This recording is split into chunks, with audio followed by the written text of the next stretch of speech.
What's up everyone, OJ here, welcome back to another video, and today we're going to be talking about why Xenoblade Chronicles Definitive Edition on the Nintendo Switch is going to be the best remake of 2020 and not Final Fantasy VII Remake. Now before we kind of get into all of this, one, I am a huge fan of Final Fantasy VII. Huge fan of Final Fantasy VII. Played the game back in the day, played the game with some of the updates and everything. I think it's a phenomenal game and I'm excited that the game is coming back.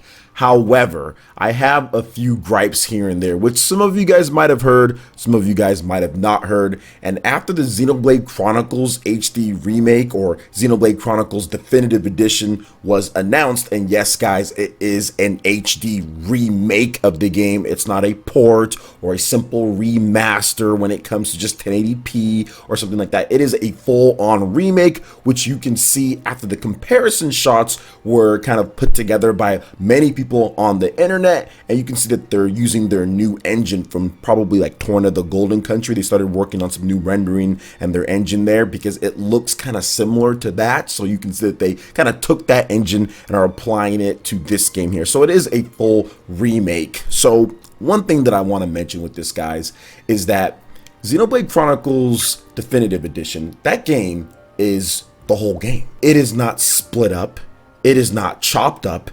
It actually has extra content in there. There was an area that was scrapped from the Wii version of the game that's going to be in this one on top when they say Definitive Edition, right? So you're getting everything that you got before. They showed off a lot of the scenes that we saw beforehand, and on top of that, the new graphics and everything like that. So you know it's going to be the full experience and then some. Now, knowing Monolith Soft, they are going to make a number of improvements to gameplay, a number of improvements to quality of life when they bring this out, especially after the success of kind of tuning things up with Torn of the Golden Country and what they did from Xenoblade Chronicles 2 to that game. So I have no doubt that there's going to be many things that they improve upon the original, on top of the graphics, on top of them improving just various different things. And that's what I love about Monolith Soft. But as I compare the 2020 remakes that are coming, we have some fantastic ones coming out in 2020, from Trials of Mana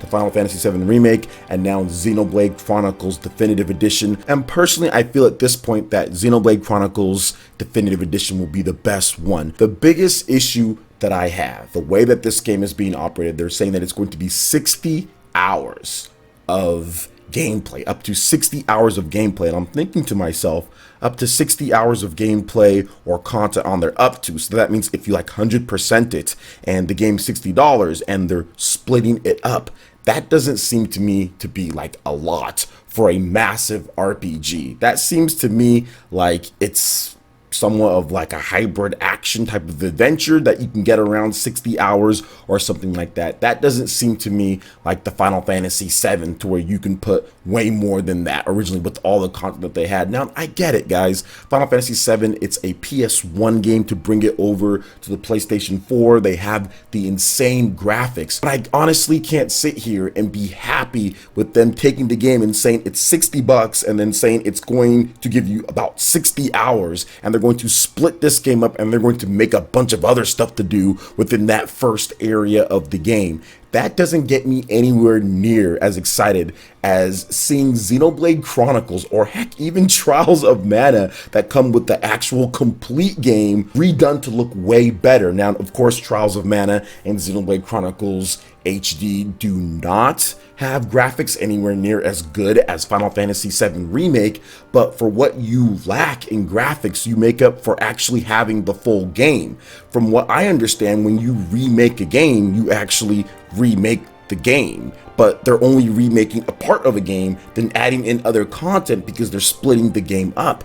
That isn't necessarily a remake to me when you're not getting the game and it's being split up into several pieces. Now, I get it. Like I said, the game is massive. Final Fantasy VII, in order to get those graphics, this would be a massive undertaking. But to me, is it like a graphics thing that you're going for or a gameplay thing that you're going for? And I honestly feel that a lot of fans would be fine with the game if you got got the full game, but the graphics were on a Trials of Mana level to where it's not anywhere near as good, but it's still looking very good, and you got the full experience. So let's just say it looks like a really high quality PS3 game or one of the early PS4 games. The graphics necessarily aren't as good as they are, but you actually got the full game for $60. Fans would be, in my opinion, a little bit more pleased with that because you get the full experience instead of having to split it up. And for me, it seems a bit awkward to be really excited about a game that's going to be split and they're saying 60 hours or up to 60 hours in content when we get stuff like Trials of Mana, which is the full game, and you're going to get all of the content and then some. And now we have this announcement of Xenoblade Chronicles Definitive Edition to where you're going to get that massive game. And to me, it's about the gameplay. It's about the content in there. It's about what are you getting for your $60 or for your money. And to me, the more exciting thing is getting all of Xenoblade Chronicles 1, which that game, you can spend 60 hours just in Rhine time. You know what I'm saying? Bad jokes aside here. You can spend 60 hours just playing through like a part of the game and doing all of the side quests and hunting all of the big bosses and doing so many cool things that is in that game. Like you can spend 200, 300, 400 hours in there, and I'm really excited about getting all of that content on the Nintendo Switch and the game not being split up. And it's something that I talked about with a lot of some of my peers and everything, and I get it. Like I said, this game with Final Fantasy VII Remake, it's a massive game, and some people are saying, well, because of how big of a game it is, because of the graphics, that it's okay for them to do this. But I don't want this to become the standard at all. I don't want this to become, okay, we start getting remakes and they start chopping it up, because honestly, Xenoblade is so big to where they probably could have really maxed out on the graphics and tried to say, let's split it up as well, but they're still going to give you the full experience and give you a great HD experience. So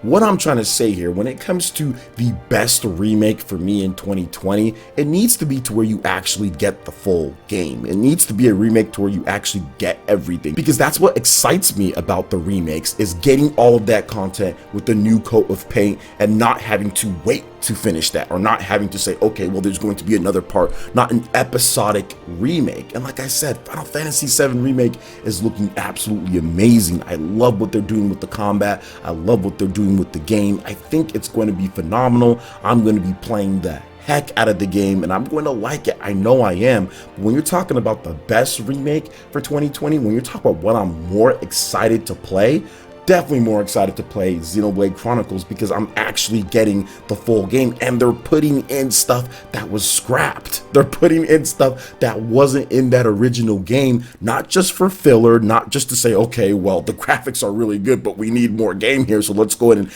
add in a bunch of extra stuff that never happened in this remake that's not really a remake. Seems more like a new game using these characters. Oh, by the way, it's split up, but they're saying you have this full game and then some. And like I've stated before, if you haven't played Xenoblade Chronicles, if you have not played it, this is going to be the ultimate treat for you, because you don't have to wait for other parts. You don't have to spend more than $60. You get everything right there for your money, and on top of that, new content added in. So it's just hard for me to sit here and say that Final Fantasy VII Remake is going to be the best remake, or that I'm more excited for that, simply because of graphics over a game like Xenoblade Chronicles Definitive Edition, which kind of got me a little bit like, wow, the reaction compared to these two games when you're sitting and you're splitting up this game and people are still like, oh, well, I'm still going to be crazy about it and everything, and that's not being talked about, whereas a game like Xenoblade, you're actually getting the full experience. Maybe I'm just crazy or something like that, but for me, it actually goes, in terms of excitement, it goes Xenoblade Chronicles Definitive Edition as number 1, Trials of Mana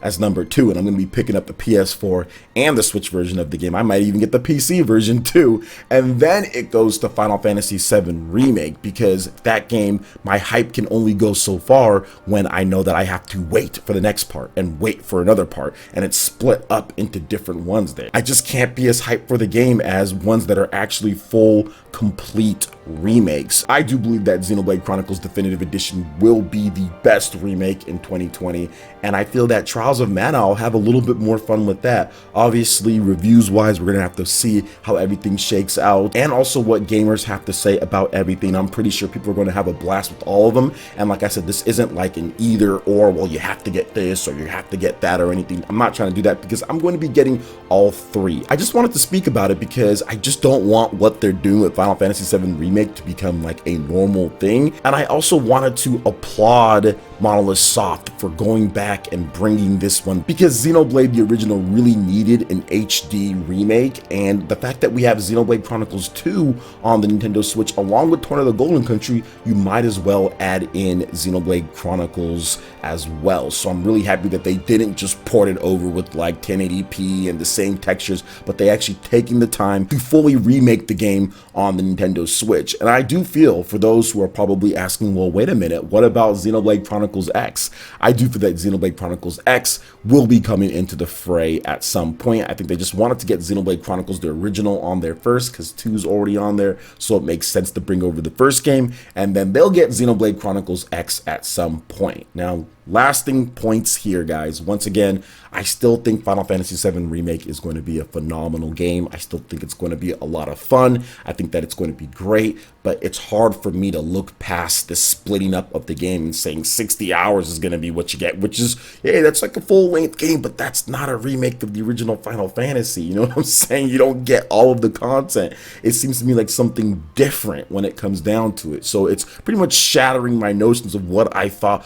a remake is supposed to have, because you're supposed to get like the full game, right? But you don't get that here. And then we started seeing stuff like Trials of Mana, which you get everything then some, and then you start seeing stuff like Xenoblade Chronicles Definitive Edition, which you're getting everything and then some, and it's hard for me to sit here and be as excited. Still excited for it, but it's hard for me to be as excited because of those reasons. So for me, Xenoblade Chronicles Definitive Edition, best remake of 2020. I'm calling it right now, in my opinion. So what are you guys' thoughts on Xenoblade Chronicles Definitive Edition, in addition to Final Fantasy VII Remake and Trials of Mana, all these awesome RPGs that are coming in 2020? Let me know your thoughts in the comment section below. All right, guys, that wraps it up for this video here. Go ahead and check out the links in the description below. We got Facebook and Twitter. Go ahead and give us a like and a follow on our social media. Hit that like button if you did like this video. Let me know you guys want more content like this going forward in the future, and subscribe to PlayerEssence for this RPG, Japanese, and Nintendo gaming news. Thank you so much for watching, and we'll catch you guys for the next one. Peace.